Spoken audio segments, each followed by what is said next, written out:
See the entrance as well for this race.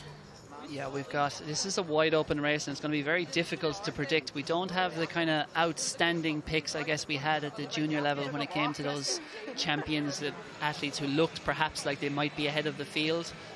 This is a very open race. There are probably 12 to 15 athletes here who will be going into this race thinking, I can win an individual medal. Of course, only 3 of them are going to get it here today. But the under 23 men's race, it is a decent sized field. We have 75 athletes in total, and like I said, it is very much wide open. I wouldn't be surprised if Axel Van Christensen was looking at this race with that junior performance under 20 level and thinking, I could probably win this race too, because there's probably a good chance he could with his performances over the longer distances. But as Hannah mentioned, 8,000 metres, 2 short laps to begin, 2 long laps to follow. But we'll see how it goes. Ireland had good chances in the under 20 race as well, but the hosts didn't get the individual medal. They got the team medal. Darragh McElhinney will be hoping for individual, but this is a tough race. Edson Barros of Portugal as well, steeplechase silver medalist at the European under 23 championships this year. He was 4th at this event at under 20 level in Lisbon 2 years ago, so he has cross-country form in the book. But Hannah, looking at this race, you would have to imagine if Charles Hicks manages to produce a similar run to what he did 3 weeks ago now at the NCAA Championships, he's going to be extremely tough to beat. Yeah, and he'll be used to this fast and ferocious start. That's exactly what happens at an NCAA Championships, and you can see him there with Great Britain, with Tom Mortimer having a fast start, as is one of the athletes on the inside. But I'm concerned about this first corner. It was fine in the junior women's, but these fields are getting bigger, the bodies are getting bigger. Can these under 23 men navigate this sharp left-hand turn?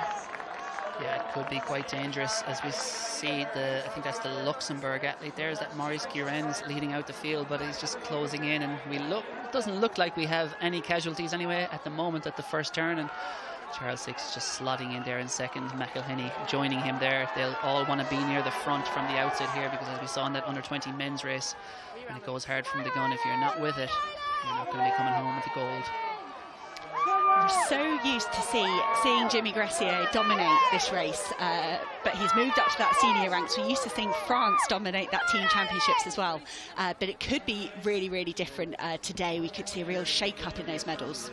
Yeah, we've got a lot of talent in this field. There's a lot of men who've run in and around the 13:40, 13:50 mark, and there's probably more than a dozen of them. Florian Lepelec from France is a 13:44 5,000 metre man. He's in there, I think, just in behind that leading pack. 29:21 for 10,000 metres, and a European under 20 silver medalist at 10,000 metres this year, although only 12th. I say only 12th. It was obviously at senior level at the French championships recently. Valentine Gondouin of France was 8th at those French championships, so perhaps he'll be the stronger French contender. The Spaniards are very strong and have a very great depth in their squad as well, so I would expect them to pack very well. But it looks, Hannah, like something we probably haven't seen so far, which is quite a sedate early pace.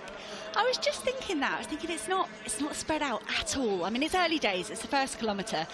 For me, we saw it in that junior women's race. Maybe it's a calm kind of approach to the short lap, because it's quite twisty, it's quite technical, and then when you look towards those long laps, that's when you really try and get into your running.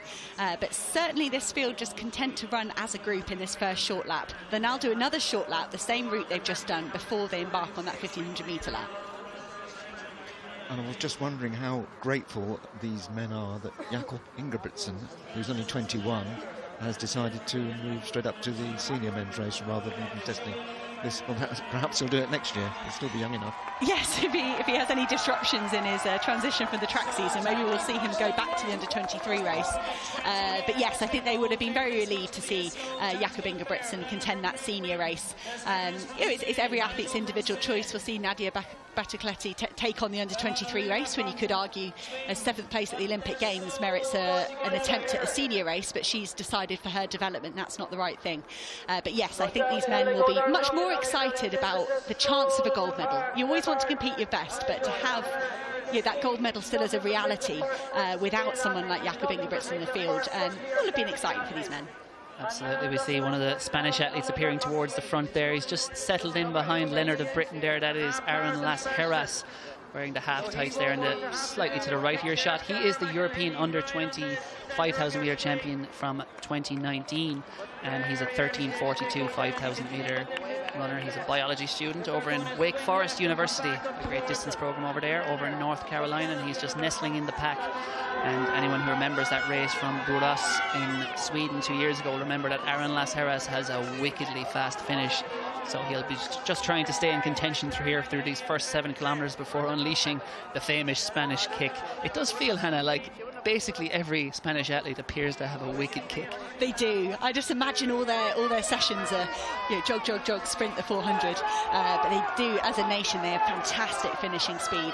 And it would be so exciting to see that happen in this race. Those early team scores, Great Britain there in the lead in the first. No, we're only a short distance in, but Great Britain from Spain, from France at the moment in the team standings. Yeah, you could almost at this stage disregard, I suppose, who's where in the team race, because this race has not stretched out yet at all. As you can see there, if you go back to the very back of the pack, the 90 odd athletes in this race, there's no more than about 30 metres covering everyone, and we're already about a mile into this race. But it is the hot favourite Charles Hicks at the front controlling this, and given the pace he's been used to racing at in recent weeks, this will feel like a relative jog to him, I'm sure. Well, Rory Leonard there is wearing a cap for Great Britain at the front of that pack as well. He raced the NCA race and then raced our British Championships, and he went out way too fast in our British Championships. He was leading it and kind of said, oh, well, that's what I expect when I race cross country. So he's at the fore again. He's very used to coping with that fast start. You always have to train for it. You have to condition your body to be able to do that, but these NCA men are able to do that with Charles Hicks and Rory Leonard at the front at the moment. Yeah, still all to play for here. And I think sometimes in a cross-country race like this, when you have a man like Charles Hicks in there, an athlete like him with his form to date, I think it can play into the minds of the others where everyone else just waits for him to make the big move. When you see it a lot with an athlete like Jakob Ingebrigtsen when he's racing. Every other athlete in the field says, well, he's probably the favourite, I'm going to wait for him. And I think Charles Hicks is looking at this race going, I don't fancy a hard 8-kilometre race. Maybe I'll keep my powder dry for the second half. And I think in all the other athletes, they'll be very aware of the form he has coming in. They'll have said, I'm just going to stick with Charles Hicks as long as I can, and that is my plan. And in terms of, there's a big roar there, goes up for Darragh McElhinney in second. We expected him to be in the medal race. He's very much in it at the moment. But as we said, it's extremely early days. McElhinney was, well, to speak from an Irish perspective, he is one of the big talents for many years coming through the ranks of Irish underage athletics. He has smashed so many records at youth and junior level. He's the fastest ever Irish under 20 at 3,000 metres and 5,000 metres. He was beaten at the national championships though recently by Hicks Tanosa, who will be seeing the senior race. Came down to a two-man duel over the final 400 metres. He didn't have the finishing speed to live with Tanosa, and that left a sour taste in his mouth, and he is gunning for a medal here today. He has laid out this race. He started his year with a training camp in Kenya. He caught a bout of COVID that ended up showing up months later and ruled him out of the European Indoor Championships, which he qualified for. And then he had bad luck at the European Outdoor Under-23 Championships as well, where he got put in the B race due to his lack of season's best over 5,000 metres. Tried his best to run a fast time. The wheels fell off over the final kilometre. It didn't work out for him. But he has targeted this race ever since Dublin was awarded this championships, and on the left ear shot there, Darragh McElhinney should be in contention for a medal. But with Charles Hicks running the way he is, it could just be silver at best for the others if he brings what he did bring to Florida State 3 weeks ago. So they're embarking now on 4 long laps. There was a big move there. Zachariah Mohammed, his brother's very good at the European cross-country level, picking up a bronze medal in 2016. Zachariah Mohammed was 11th in Lisbon in the junior race, so he's familiar with this level of competition, but it was almost, he was the man that was saying, come on, we've done those 2 small laps, let's get moving. That seems to have woken up his teammate Charles Hicks as he's moved into the lead now. You can see Great Britain in the lead with those team scores at the moment, packing very well at the front of the pack, front of the field. France there in second place at the moment, and Italy in third. Yeah, no surprise to see the Brits once again doing well, and France are packing very well there. It looks like France and Britain should be contending for team gold at the moment, and probably for the first time really Darragh McElhinney is starting to just wind the pace up a little, just introducing himself, I'd say, to Charles Hicks there alongside him. The 2 athletes, McElhinney 21, Hicks 20. He'll obviously have plenty more shots at this, Charles Hicks, although as good as he's been this year, he may well fancy a cut at the senior race very quickly after this. He's a 27.47 10k runner, fastest man in this field at 13:33, 5k runner. But any athlete any year who finishes 4th, especially these days in the NCAA cross country championships, you can be assured you can run a whole lot faster than 13:33 for 5,000 meters. He was brought up in London until the age of 12, Charles Hicks, and then he moved over to stateside. He went to high school in Florida, and he's now a Stanford Cardinal. A beautiful college that is. Have you ever raced in Stanford, Hannah? I have. Very nice. So just looking at this sharp corner here, we saw one of the men go down in the under-20 race, one of the Israel athletes, and they're navigating that really well. That's going to be tricky, and it's going to disrupt your speed and your concentration. You don't want a spike of adrenaline. You don't want to fall down or think you're about to fall down, but they did all safely navigate that on this lap, but they've got 3 more attempts at that. Yeah, athletes have to be careful. One little fall, sometimes it's not even as much physical, it can be mental as well, and it can just stress you out at the time of the race. You don't want to be stressed and put you under a bit of panic. And when it comes down to the crunch, you've emptied the tank a little bit more than you wanted. So Charles Hicks probably being right there to be extremely cautious, extremely careful around that turn, and just dance around it like a ballet dancer almost. It was balletic grace there, the way he navigated that turn. Charles Hicks, he's not just an endurance animal. But they've closed up again. This field has bunched. No one's really made a move. We saw Zachariah Mohammed at this point a lap ago. He sort of put in a surge, and I thought that would be it. I thought that would get the race started, but they seem to have slowed again and gathered back into a group with that top 10. And they're almost going to let those 15, 20 people come back into the race if they don't keep this moving. Yeah, for sure. And we've seen the Swedes come to the fore now as well, so they'll be playing their hand, although there's only 2 of them at the moment. There's the third athlete there is back in and around 20th position, so they're also packing well. The French perhaps just falling back a little. We'll check in on the team scores now, because it's starting to break open a bit. As you can see, the pace is turning up front. McElhinney and Hicks applying the pressure. Everyone else, well, are they sitting in or are they hanging in? We're going to find out in a couple of laps. And there is the loudest roar of the day by some distance in this third race, as we see the Swedish athlete Noor smile for the cameras with the fingers out there. That'll make one heck of a picture later for whoever nabbed that one. But you can say people can still smile as we approach the halfway point in this race, but with 3 laps to run, give it another lap or 2, you can safely say no one will be smiling. Well, it's nice to see Omar Noor enjoying himself. He was 7th in Lisbon as an under-20, so again, he's one of the athletes familiar with this event. So yeah, why not enjoy yourself? It doesn't all have to be doom and gloom. Absolutely, and we've seen it. Eliud Kipchoge during the Olympic marathon, fist bumping. I think it was the Brazilian competitor. We've seen Jakob Ingebrigtsen in the European 5,000 meter final at the age of 17, fist bump his brother.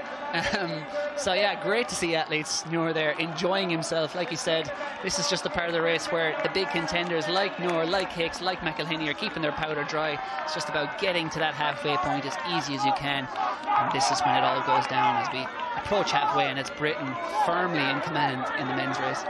And this is the first effort I've really seen from Tom Mortimer of Great Britain there. Taller man there just on the right of your screen. He broke a 44-year-old British record by running 7:38 to run a British under-23 3,000 metre record. It was Steve Yvette's record, so that's a pretty impressive person to take a record off. Tom Mortimer there. He was 4th at the 5,000 metres in the under-20s.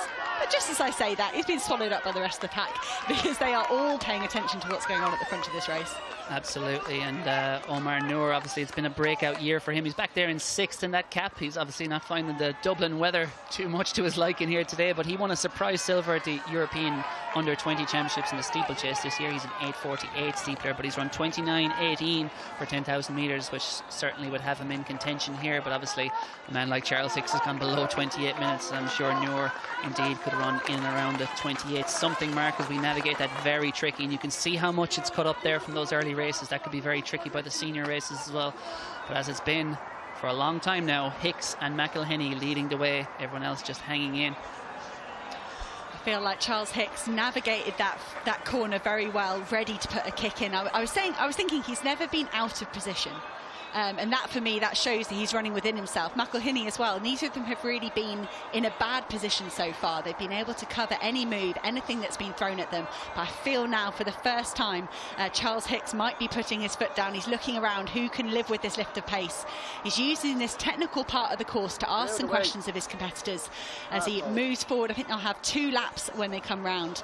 But Charles Hicks trying to stretch away from the field. Yeah, and it is Magnus Tuvmyr of Norway who's taken up the chase. He's just just overtaken McElhinney there. McElhinney sits in on him, but the Norwegian, the 21-year-old, is a very good athlete. He's a 13:38 5,000 metre runner. He's got 3:43 1,500 metre speed, and he was fourth at the Varanda Cross in Tilburg recently, which is always a strong guide for the European Cross Country Championships. And the Norwegian, we've seen some great performances already, and we certainly will to come with the likes of Caroline Grovdal and Jakob Ingebrigtsen to come in the senior races. Can Murr get on the medal podium here today for Norway at under 23 level? But I think this is a decisive move, Hannah. I think as we approach, what's it, coming up about 3.5 kilometres to run now, Hicks has turned the screw out front, and McElhinney looks to be the only one really capable of, no one's capable of going with him right now, but McElhinney is trying his best to. That's a really tricky decision now for McElhinney. Does he go into the red zone? Does he push himself a little bit hard to try and keep a hold of Charles Hicks, or does he need to look at that larger picture? He's got 2 laps to go. He'll be desperate to bring a home medal home for Ireland. But Darragh McElhinney, he's increased his pace. He's moving away from the rest of the field. Will he make his way back up to Charles Hicks, or is that gold medal gone? Yeah, I think we did say if Charles Hicks reproduces what he did at the NCAAs, he's going to be virtually impossible to beat in this setting, and it looks that way at the moment. But McElhinney is giving his best, and as you said, he was put to a decision there in poker terms by Charles Hicks. They said, catch me if you can. Are you going to come with me, get rich with that gold, or die trying? Looks like McElhinney is kind of caught in the middle ground at the moment. He's certainly lifted his pace. You can see by the way he's pulled away from all the other competitors, but at the same time, 3.5 kilometres from home, you do not want to put yourself in too deep distress. Talking to Darragh McElhinney earlier this week, he said, my plan is to hang on as long as possible. He said, there is a danger with being in front of a home crowd. You can let the adrenaline get to your head. You can do too much in the first half of the race. He said it's about being as relaxed as possible for as long as you can. And then he said, like we said, he had awful luck at the European Indoor Championships, European Under-23 Track Championships. He said, maybe those demons will give me a little extra gear in terms of feeling a little wronged with his bad luck earlier this year once he gets out there on Sunday. And he's certainly harnessing all that negative or bad luck energy to good effect here, and he looks to be well on his way to silver. And to be honest, Hannah, he looks to be closing down a little on Charles Hicks. I would agree. I think Charles Hicks, very smart, mature racing. There was that technical part of the course. He got himself ahead, ready for that, navigated it well, and then kicked. And it's asked questions of the rest of the field. I'd say there's some men further back that missed that move. The likes of Tom Mortimer, I think he missed that. Charles Hicks is gone. But Darragh McElhinney, for me, he's responding slowly. And that's what you want to do if something goes wrong in a race. Maybe if you fall or you miss a move, you want to respond slowly and not flood your system with lactic and not spike your heart rate. And I think he might be doing that very, very smartly. Yeah, he's starting to reel in slightly, Charles Hicks, but we do not know how much Charles Hicks has got left in him. And obviously, any athlete who comes through that NCAA cross-country season, it is a tough racing season. They'll have been prepping from the summer onwards. They'll have been ready to roll from September and obviously reaching the peak in November. And he who pays the piper calls the tune at NCAA level, and the colleges, the amount of money they spend, they want you in peak shape for the NCAA championships. And as it has to be for many, the European cross-country is occasionally a little bit of an afterthought. It's certainly not been that for Charles Hicks, but we'll find out what the effect is over this coming 3K. But it looks to be Britain in command in the individual and indeed the team race. Ireland packing well for that silver medal at the moment. France in third, but Darragh McElhinney, he has judged this effort incredibly well. He's taken nearly a lap to get back up to Charles Hicks. It was this point 1,500 metres ago that Charles Hicks made a move, but Darragh McElhinney, for me, he's closed that gap. Now, how is Charles Hicks going to respond mentally and physically when the Irishman pulls up alongside him?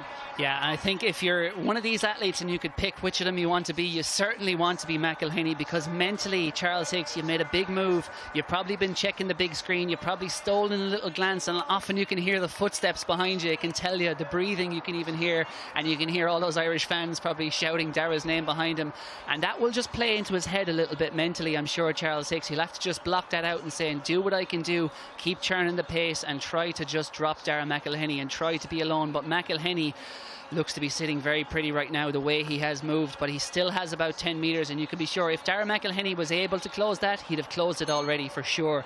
He's certainly under the cosh himself as they turn left and rise through the steepest part of the course. You talk about that elastic band in endurance running. Charles Hicks broke that elastic band very quickly, sort of 2 kilometres ago, and McElhinney is just lassoing himself back on. But any increase in that gap, if Charles Hicks gets an inkling here that Darragh McElhinney is getting back on him, I think that could get really hard for the Irishman. But we're moving back towards the crowd, and that for me is where Ireland are going to have the advantage, because the roar we've got from this crowd when they come back round through the lap marker, they'll be doing that for the final time here. Now you can see Darragh McElhinney's gone, I want to give this crowd something to cheer about. I'm going to take the lead. 1 lap to go in the under-23 men's race. This could have been timed to perfection by Darragh McElhinney. You can see the fans sprinting across the course. They lend their support and then they hightail it across to the other side. It is a 2-man battle, we think, for the gold. Back in third, it is Mur of Norway. And the battle for the bronze looks still to be playing out. Las Heras is in there for Spain. The Swede is in there. We've got probably half a dozen athletes still in contention for that bronze medal, but with a 30 to 40 metre advantage, it is Darragh McElhinney and Charles Hicks. This looks to be a 2-man battle for gold, and while there are plenty of Brits out on the course who've made the trip across, and they'll be screaming at Charles Hicks to reproduce more magic 3 weeks later after that brilliant NCAA run. You just think at the moment, in terms of the support, in terms of the way Darragh McElhinney has targeted this race, the cards may be playing in his favour. This is probably the loudest noise Darragh McElhinney is ever going to hear in his 21-year-old life to date anyway, as he comes through and passes 7,000 fans on the course, all of them screaming at Darragh McElhinney to give it all he's got and to bring home an Irish gold. He's won a bronze at under-20 level on the track. Could he get gold for Ireland here, the first of the championships? It could just happen. The noise is becoming deafening. He said, Darragh McElhinney said it himself. You've got to gauge your effort right. You can't let the crowd and the occasion get to you. And I'm concerned with 1,500 metres, is a long way to go in cross country. He's got to judge his effort right. But Magnus Meijer there of Norway, he did cover that move of Charles Hicks. He got himself into that bronze medal position. I thought he was struggling, but he's still in it. He's got to hold on for another lap, but Norway could be battling their way for a bronze medal there behind. Absolutely, and the Irish team are coming through really strongly. Micheál Power is up into 7th, and Keelan Kilrehill is up into 4th, 5th place. And that man in 5th place on the rider shot, Keelan Kilrehill, there he is. He has one of the best comeback stories you'll ever hear. He was going down on a bike a few years ago, down a hill, rounded a corner, met a car unexpectedly and slammed into it. He broke his back, he broke his neck, and he was unable to walk for several months. Keelan Kilrehill, he had to use a wheelchair on the right ear shot. He made it back. Doctors thought he may never run again. At one point they thought he may never walk again, but Keelan Kilrehill made it back. He is a brilliant athlete now studying at UCD, and he is on his way perhaps certainly to a team medal, and he's closing down on those individual medal positions, because it looks like it's coming back together again, whether it's McElhinney and Hicks slowing out front or Mohammed and Mur picking up the pace in behind. This could go any which way over this final kilometre, Hannah. That is a wonderful comeback story, and we were all going to be cheering for the Irishman there in 6th place. Can he get any higher up? Can he do everything for his team? But this is, I'm surprised with what's going on at the front here. McElhinney's gone into the lead. You see their Ireland in that gold medal position at the moment. How special would that be for this under-23 men's team? So now I wonder if Charles Hicks let Darragh McElhinney into the lead now, if he's put the pressure on the Irishman and gone, go on, we're in front of your home crowd, you have a go at this pressure, see if you can do it, because they seem to have slowed. It might be Zachariah Mohammed of Great Britain picking up his pace in that battle for bronze, motivating the rest of that field, but they've got to be careful, these two men at the front. If they let that field back into this race, anything could happen. I do think there's a little bit of cat and mouse at play there, but we'll see which way, who's going to play their cards right over this final 600. And for all their history in cross-country, Ireland have never won a men's individual gold at these championships. They've won team gold in this event. They've won individual golds with Fingal-Dublin and Catherine McKeon. Never an individual men's gold. It could be history for McElhinney here on home turf. When the European cross-country championships came to Ireland 12 years ago, there was big disappointment, as great a day as it was for the home fans, that there was no Irish medals on the day. But they've already got a junior medal race in the under-20 men's team event, and they look like they're headed for gold in the team event here if they can. Their 3 athletes can hang on in those top 10, 12 positions over this final 600. But we'll focus on the battle for the individual podium for the moment, because it is McElhinney starting to turn the screw out front, and it is the athlete from Luxembourg there who's come from way back back to join this crew. Can he spring a huge upset here? He hits the front with 500 metres to run. Well, Ruben Querinjean of Luxembourg, he's got a 3:42 to his name. That's going to be pretty handy for 1500 metre time for a cross-country runner. But blimey, I do not think Charles Hicks and Darragh McElhinney considered the fact they were going to let someone else back into this race, because this is a real turn-up for the books. The athlete from Luxembourg has timed this perfectly.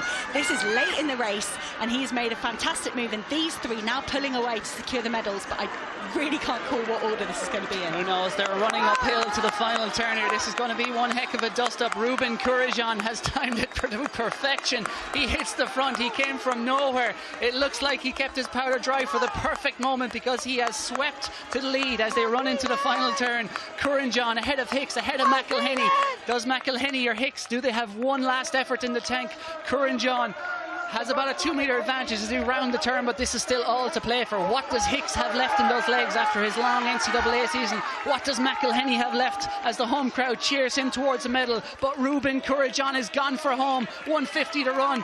Hicks is still on him though, 2 metres behind. Querinjean digs deep into the locker. He's got about a metre, but here comes Hicks once again. Charles Hicks to the front, takes over from Querinjean. McElhinney looks like he's running down Querinjean for second, but Charles Hicks, after such a long season, the Great Britain looks to be on top again. McElhinney's trying to close him down, but he's not going to get there. NCAA stardom this year, and Charles Hicks is going to be the under-23 European cross-country champion. A great run from the Great Britain. Charles Hicks is king in Dublin.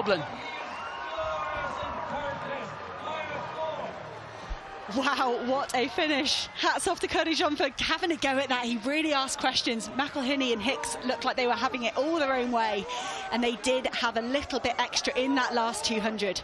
But let's keep our eye on this team score and that Irish team. Can they hold on to that gold medal they had at the start of the last lap? You can hear the crowd roaring them on. The Swedes are definitely packing well there as Noor comes across the line. There's Killer, and Hill goes up to Mihal Power. They're delighted at that. They have before won the under-23 team gold. I think it was back in Albufeira in 2010 when they won that. And they'll be hoping to do so again, but it'll be a nervous wait for everyone. But they've got a team silver here, but once again it's Britain that reigns supreme. And Charles Hicks, well, I'm not saying we wrote him off, but we certainly questioned him about 600, 800 metres, perhaps a kilometre to go, but he had something left. What a performance. Many emotional hugs. We'll have a look at the results, the individual results. Charles Hicks taking gold for Britain with that brilliant resurgence over the last 400. Way to stand for that. He takes gold, and it was McElhinney in second, and the first ever medal for Luxembourg in third. And of course Ireland victory in the team race ahead of Britain, and then France take the bronze.